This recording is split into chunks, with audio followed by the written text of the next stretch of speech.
tudo beleza? Professor Jefferson aqui na área de novo. E hoje, pessoal, na nossa segunda aula sobre a Primeira Guerra Mundial, um evento que marcou ali a definição de todas as potências que viriam a se destacar nas próximas décadas, né? Sobretudo lá na Segunda Guerra Mundial também começa a se configurar ali na Primeira Guerra Mundial, tá? Então, só para recapitular o que nós vimos na aula passada, para não perdermos o foco aqui, pessoal. Então, nós vimos lá, essa aqui é a nossa segunda aula, anotem aí. Nós vimos quais foram os antecedentes, as tensões e rivalidades que surgiram e que influenciaram a posição de alguns países em relação àquilo que viria a ser a Primeira Guerra Mundial, tá? Então, se trata de uma animosidade gerada por conta das posições imperialistas de países europeus que tentavam expandir as suas economias em decorrência de um processo muito importante para a Europa, que foi a Revolução Industrial. Então, esses países reestruturados, eles queriam ter um destaque, e estes interesses que eram distintos de país para país, alguns países formados, por exemplo, a Itália, que se forma em 1871, né? Então, tudo isso determinou ali os ânimos e como isso impactaria na formação daquilo que nós chamamos de Primeira Guerra Mundial, tá? Então, falei também dos blocos que se formaram, né?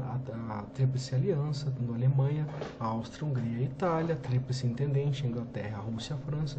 Falei também sobre os interesses que estavam em jogo aqui, um certo revanchismo por parte da França, uma reação ao pan-eslavismo e ao pan-germanismo que a Rússia se posicionava aqui também em relação ao seu czar, né? O czar, que era um resquício do sistema feudal ainda, porém que ainda exercia uma influência muito forte por toda a Europa Oriental, né? Falei um pouco da paz armada também, a Belle Époque, que representa esse momento ali onde as nações elas vão se fortalecer, né? Falei sobre a gota d'água, o estopim, quais foram os elementos que permitiram ali a deflagração do que seria a Primeira Guerra Mundial, né? Então, a morte do arquiduque Francisco Ferdinando, né, o herdeiro do Império Austro-Húngaro, pelo grupo Mão Negra da Sérvia, que se contrapunha ao pan-eslavismo. E em decorrência disso daí a guerra é deflagrada, com impactos mundiais. Então lembrem que eu falei para vocês que a Primeira Guerra Mundial é assim chamada por conta dos seus impactos econômicos em todo o mundo. Então os limites, as fronteiras, as relações de importação e exportação, tudo isso foi afetado. E daí eu comecei a falar sobre as fases da Primeira Guerra Mundial. E a primeira fase da Guerra Mundial é uma fase ali, em 1914, uma guerra de movimento. Por quê?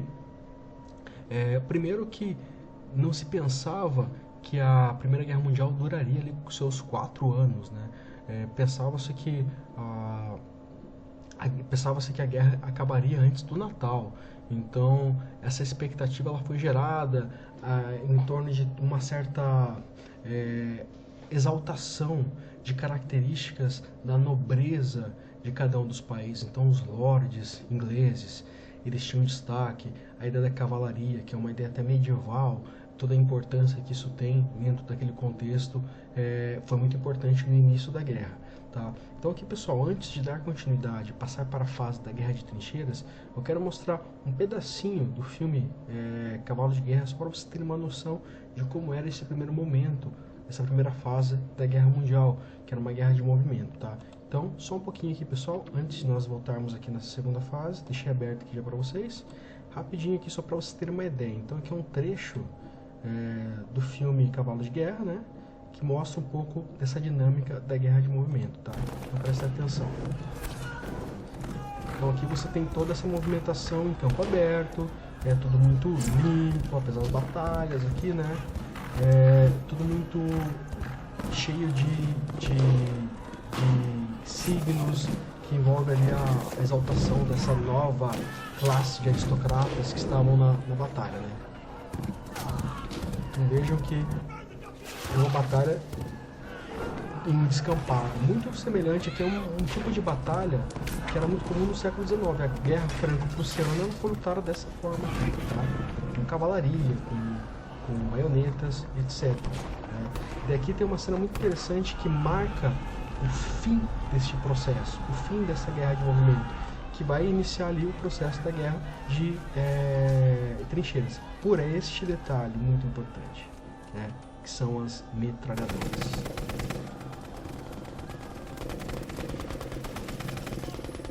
Algo que não se esperava, essa tecnologia, o uso das metralhadoras juntamente com o arame farpado vão impedir essa guerra de movimento de acontecer novamente. Então essa cena aqui ela é muito interessante porque ela demonstra exatamente esse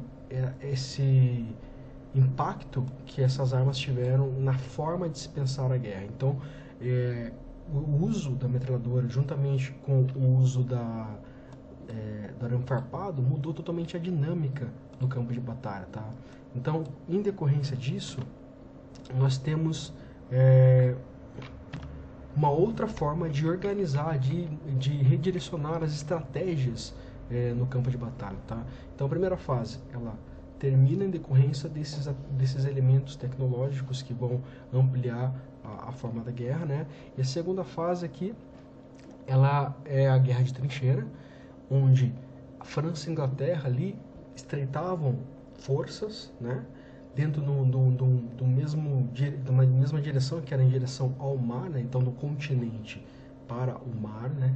E ali em paralelo com uma diferença de uns 300 metros, chegando até 30 metros de distância, nós tínhamos as trincheiras, as pessoas ficavam entrincheiradas. E inicialmente essas trincheiras elas seriam apenas uma forma de proteção contra essas metralhadoras. Daí o inverno chega e essas trincheiras elas vão começar a ficar um pouco mais fortificadas, né? Você começa a criar estações de comunicação, de treinamento, né? São trincheiras secundárias, e aqui começa o drama da Primeira Guerra Mundial, tá? E esse período vai aqui de 1915 até o fim da guerra, a guerra de trincheiras, tá? Até o surgimento do avião como uma arma, porque até então o avião ele não era utilizado como uma arma de combate, sim apenas como uma arma de identificação, né? Era uma espécie de elemento para localizar os inimigos, né? Então você tinha uma espécie de batedor, alguém que pilotava um avião para localizar os inimigos, e a ideia de colocar armas nesses aviões para um tipo de ferramenta de combate só vai surgir lá no final de 1916, né? Então, até isso se desdobrar, essas novas práticas tecnológicas, até mesmo as armas químicas que vão impactar também na forma de organização dessas trincheiras, tudo isso aqui é operado dentro desses espaços. Então, imaginem como era viver em uma trincheira. Então, as pessoas ficavam aqui entrincheiradas durante todo o inverno, e nós tínhamos aqui doenças transmitidas nessas trincheiras. Nós temos aqui o pé de trincheira, que é uma infecção que não sara, né? Então isso gerou uma série de amputações de pernas por conta de todas essas condições degradantes de uma trincheira. Então também os corpos eles eram enterrados e em seguida eles eram desenterrados por conta dos combates, as bombas que caíam nesses cemitérios, e esses corpos pútrefos, né, em estágio de decomposição avançada, ficavam ali entre esses soldados. E nós temos aqui também a loucura de trincheira, que é uma espécie de delírio, né? Inclusive o criador do Senhor dos Anéis, o Tolkien, ele participou da Primeira Guerra Mundial e ficou entrincheirado, e ele até narra que muito da sua percepção que ele vai trazer para o Senhor dos Anéis vem um pouco da sua experiência de trincheira, né? Os orcs, por exemplo, aquelas figuras deformadas, então muito vem de viver dentro de uma trincheira. Então imagine só como eram estas condições. E daí, pessoal, para vocês entenderem como eram essas condições de fato, eu vou pedir para vocês assistirem lá no YouTube, no canal do Nerdologia, um episódio que eles têm que fala em específico sobre como era a vida nas trincheiras, para vocês terem uma ideia de quão horrível isso foi.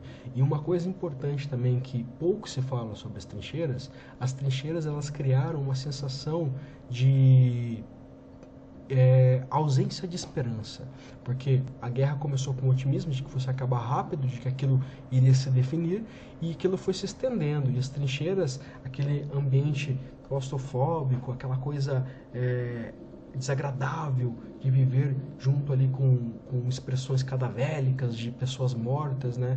E nós tínhamos também a terra de ninguém, porque entre as trincheiras, a trincheira da Inglaterra, por exemplo, a trincheira da Alemanha, esse embate que existia, né? Inglaterra e França e Alemanha, aquele espaço entre as trincheiras era chamado de terra de ninguém. E aquele espaço ele era repleto de cadáveres. Então imagine, não tem como você ir lá e coletar aqueles cadáveres que estão apodrecendo para enterrá-los com dignidade, porque existe um conflito. Qualquer manifestação existia uma reação de metralhadoras. Tem até uma cena muito bonita no Cavalo de Guerra, não vou dar spoiler para vocês, que envolve ali a terra de ninguém, que envolve a ajuda mútua de inimigos, tá? E é uma cena muito bonita porque tem uma humanidade naquela cena. Então eu não vou dar spoilers, eu vou pedir para vocês assistirem, mas fala muito sobre como era viver naquelas trincheiras e como era degradante, né? E então aqui a Inglaterra, a França e a Alemanha cavaram 640 quilômetros de trincheiras, que se estendiam desde o Mar do Norte até a fronteira da França com a Suíça. Então isso gerou um grande desgaste, né? Então a expectativa da vida nas trincheiras aqui era apenas de 6 semanas, por uma série de questões. Primeiro, não era só o combate direto. Esse combate ele não acontecia, ele era muito mais de inteligência, de como você ia assumir essas frentes, né? Então, você vivendo numa trincheira, se você não morresse em combate, você poderia morrer por enfermidades, ou até mesmo depois mais, num período elevado da Primeira Guerra Mundial, isso também poderia te apresentar uma série de ameaças vindas de armas químicas, né? Como o gás de pimenta, de mostarda, desculpem, e o cloro, né? Que foi muito usado na Primeira Guerra Mundial. Tá? Então, passada essa parte aqui, nós temos a terceira fase da guerra, da Primeira Guerra Mundial, que volta a ideia, o movimento, só que agora aqui com outro tipo de abordagem, com os tanques, né? Então, a partir do final ali da guerra, de 1916, você tem a utilização de tanques, de aviões, isso vai dar uma outra dinâmica para a guerra. Então aqui, ó, em decorrência disso, em decorrência da superioridade tecnológica, a Itália ela vai romper com a Alemanha.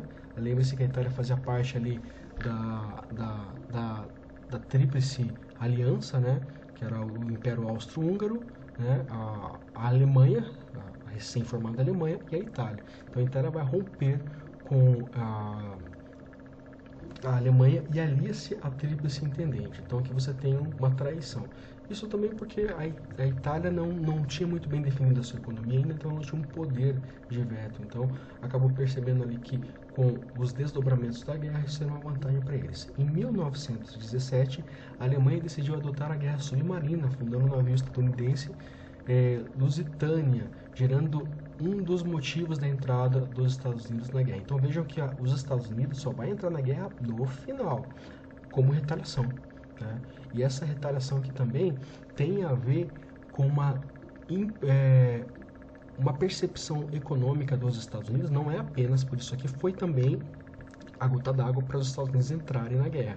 Mas o principal motivo foi que a Inglaterra estava muito endividada. Então, se a Inglaterra perdesse a guerra, eles não pagariam as dívidas contraídas em relação aos Estados Unidos. Ou seja, os Estados Unidos queriam que a Inglaterra vencesse para que essas dívidas fossem pagas. E isso determinou, inclusive, o destacamento dos Estados Unidos como uma potência mundial, em decorrência disso, graças a esse posicionamento que os Estados Unidos teve em relação à Primeira Guerra Mundial, lá em 1917, para tentar proteger um dos seus maiores devedores, que era a Inglaterra, né? Então, seguindo aqui, pessoal, em 1917, Vladimir Lenin, que foi ali um dos responsáveis pela Revolução Russa, nós vamos falar sobre a Revolução Russa, então aqui, em decorrência de todo o processo revolucionário que a Rússia passa em 1917, né, com a destituição do czar, né, do Nicolau. Nós vamos falar sobre isso também. Nós temos ali o Lenin saindo da guerra, porque um dos motivos da Revolução Russa ter acontecido foi o desgaste da frente russa na Primeira Guerra Mundial. Então os russos eles estavam precarizados, abandonados pelo czar. Então os russos, né, os bolcheviques, que se alinham militarmente à revolução, porque são militares frustrados por estarem no campo de batalha sem nenhum tipo de proteção, de auxílio, de presença do czar, né, acabam se contrapondo aos interesses do czar e se aliando aos revolucionários. Então, feita a revolução, o Lenin assina um tratado de paz com a Alemanha e assim a Rússia sai da guerra. Então eles se tornam ali neutros, vão resolver lá as questões da nova sociedade que eles têm, que é a União Soviética, agora recém-formada, e saem da guerra, né? Em 1918, a entrada dos Estados Unidos foi decisiva para o desequilíbrio das forças, porque os Estados Unidos vinham com todo um gás novo, uso de frentes, né, novas frentes dentro do campo de batalha. Então isso foi determinante, tá? Então aqui, pessoal, só para nós terminarmos, daí nós vamos ainda falar sobre os desdobramentos da guerra, o que vai acabar daí que vai desencadear o fim da guerra, a rebelião popular alemã, que força o imperador Guilherme II a renunciar em novembro, proclamando a República. Então, na verdade, não tem um fim de uma guerra, uma batalha específica. Houve aqui um desgaste e esse desgaste ele tem ali uma pressão popular por conta das frentes, de todas as condições degradantes das trincheiras. Então, pensando nisso tudo, no desgaste daquela população, daqueles jovens que estavam nas trincheiras, isso também vai impactar aqui. E isso vai ser importante, esta forma meio que acabou e não acabou a guerra, que foi um entreguismo, que foi... e depois isso vai ter um desdobramento também na sociedade alemã, e Hitler, que participa da Primeira Guerra Mundial, vai ver tudo isso acontecer e vai se ressentir por conta desse entreguismo, desse abandono das frentes da guerra, que isso vai gerar também um outro nível de nacionalismo que nós vamos ver depois na Segunda Guerra Mundial. Beleza, pessoal? Então, a partir disso, em 1918, a Alemanha assina a rendição que finalmente pôs fim à guerra. E daí, na próxima aula, nós vamos entender quais são os desdobramentos dessa rendição. Beleza, pessoal? Então, até mais. Não deixem de fazer as atividades e assistam Cavalo de Guerra, que é um filme sensacional. E se puder também, 1917. Até mais, pessoal. Um abraço.